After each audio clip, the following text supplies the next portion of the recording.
Hello મિત્રો, કેમ છો તમે બધા? આઈ હોપ તમે બધા મજામાં હશો. તો આજની આપણી રેસીપી છે મહાલાબિયા બનાવીશું. તેના ઇન્ગ્રીડિયન્ટ્સ જોઈ લઈએ. તો અહીંયા મેં ઘી લીધેલું છે અને અહીંયા આપણે 3 ચમચી કોર્નફ્લાવર લીધેલું છે અને 3 ચમચી ખાંડ લીધેલું છે. રોઝનો શરબત લીધેલો છે, જરૂર અનુસાર પાણી, દૂધ. તો આ ક્રમ્બલ બનાવવા માટે 2 ચમચી મેંદાનો લોટ, 2 ચમચી દરેલી ખાંડ લીધેલી છે. ડ્રાયફ્રૂટમાં બદામ, કાજુ અને પિસ્તા અને રોઝ વોટર લીધેલું છે. મેં અહીંયા રોઝ એસેન્સ પણ તમે લઈ શકો છો, પણ મેં અહીંયા વોટર લીધેલું છે. તો ચાલો રેસીપી સ્ટાર્ટ કરીએ. સૌપ્રથમ આપણે દૂધને ગરમ મૂકી દઈશું. તો સૌપ્રથમ આપણે દૂધ ગરમ કરીશું.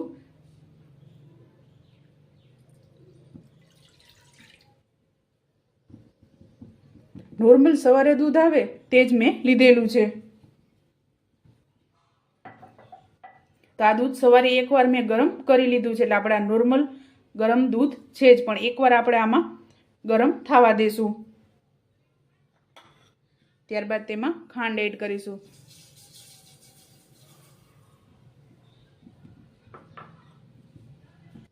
તો મેં 3 ચમચી ખાંડ લીધેલી હતી, એમાંથી 2 ચમચી મેં ખાંડ એડ કરેલી છે. તો આપણે ખાંડને ઓગળવા દઈશું અને દૂધ એકદમ સરસ ગરમ થવા દઈશું. જ્યાં સુધી આપણું દૂધ ગરમ થાય છે ત્યાં સુધી આપણે પાણીમાં કોર્નફ્લાવરને ઓગાળી લેશું. તો આપણે આને વચ્ચે વચ્ચે ચલાવતું રહેવાનું છે.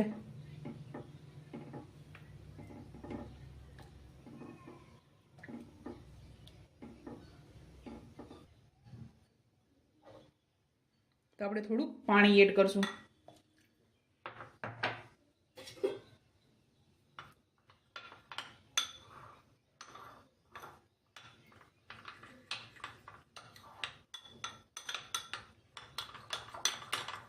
અહીંયા મેં 3 ચમચી જેટલું કોર્નફ્લાવર લીધેલું છે.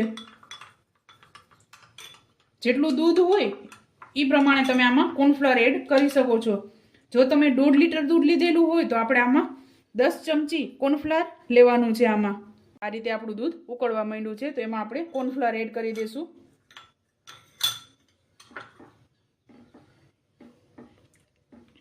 તો આપણે થોડું થોડું નાખી અને આને હલાવતું રહેવાનું છે.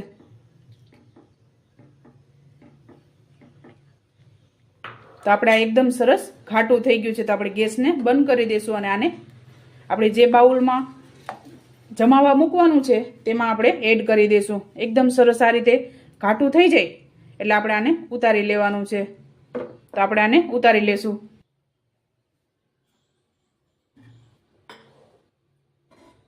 તો આપણે એકદમ સરસ આ રીતે ઘાટું કરવાનું છે.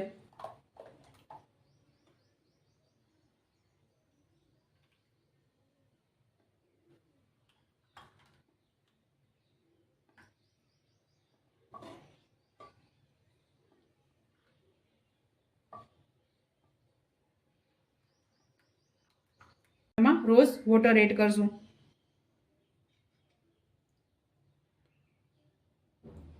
એક ટીસ્પૂન જેટલું મેં એડ કરેલું છે.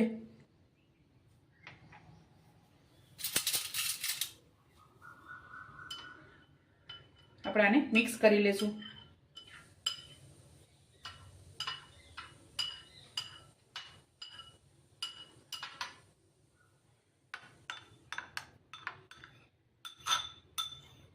તો હવે આપણે આને ફ્રીજમાં સેટ કરવા માટે મૂકી દઈશું. ત્યાં સુધી આપણે એક ક્રમ્બલ બનાવી લેશું. તો આપણે ક્રમ્બલ માટે સૌપ્રથમ ઘીને ગરમ મૂકીશું.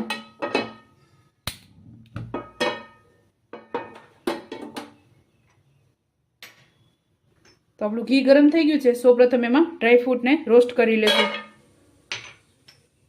કાજુ, બદામ અને પિસ્તા એડ કરી દઈશું. આમાં તમે તમારા મનપસંદ ડ્રાયફ્રૂટ એડ કરી શકો છો. કાજુ બદામ તમને ન ભાવતા તો તમે ખાલી પિસ્તાનું પણ ક્રમ્બલ બનાવી શકો છો.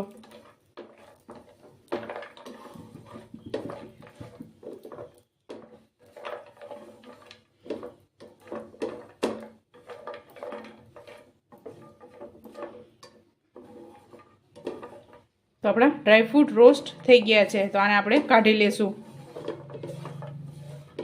તો આપણા ડ્રાયફ્રૂટ રોસ્ટ થઈ ગયા છે. તો આને કાઢી લેશું આપણે એક બાઉલમાં. ત્યારબાદ આપણે મેંદાનો લોટ એડ કરશું.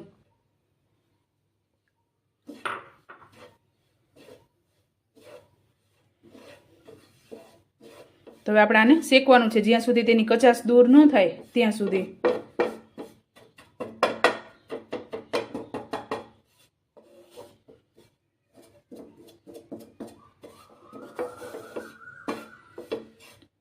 ગેસને આપણે સ્લો જ રાખવાનો છે.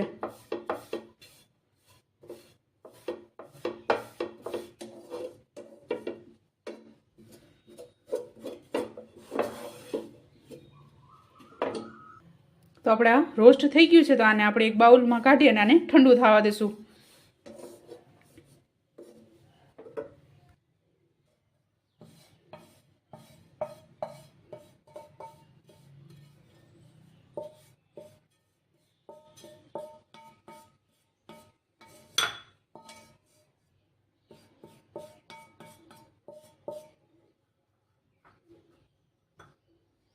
તો આપણે ડ્રાયફ્રૂટ અને આ મેંદાના લોટનું ઠંડુ થવા દઈશું આપણે.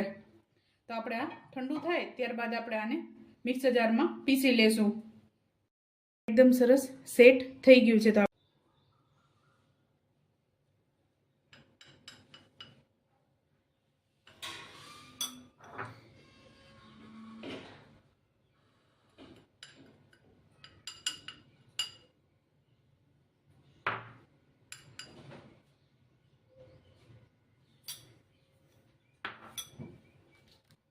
આપણે ઉપર આપણે ગુલાબથી ગાર્નિશિંગ કરીશું.